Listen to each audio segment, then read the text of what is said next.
ساتئ کله چې تاسو په سیند کې لامبئ یا به یو کس په دریاب کې لامبي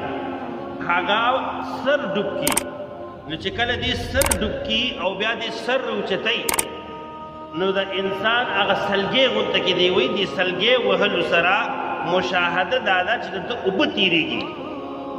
نو مهرباني وکئ په رمضان مبارک کې په سیند کې داسې لامبو مه کوئ چې تاسو پکې سر ډوب کئ ځکه چې دې سره اوبه خامخا تېرېږي دویم نمبر پوښتنه دا کېږي چې په غوږ کې دوی اچولو سره روژه ماتېږي او که نه ماتېږي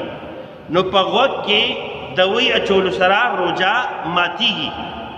دویمه دا پوښتنه کېږي په سترګو کې دوی اچولو سره روژه ماتېږي او که نه ماتېږي نو په سترګو کې دوی اچولو سره روژه نه ماتېږي روژه سره نه ماتېږي او دغه حساب په پوزه کې دوی اچولو سره روژه ماتېږي او که نه ماتېږي او په پوزه کې هم دوی اچولو سره روژه ماتېږي په غوږ کې او په پوزه کې دوی اچولو سره روژه ماتېږي البته په سترګو کې دوی اچولو سره روژه نه ماتېږي د دې نه علاوه انهیلر متعلق پوښتنه کېږي چې انهیلر سره هغه د حساب د سا یو مشین وي هغې سره روژه ماتېږي او که نه ماتېږي او نو هغې سره هم روژه ماتېږي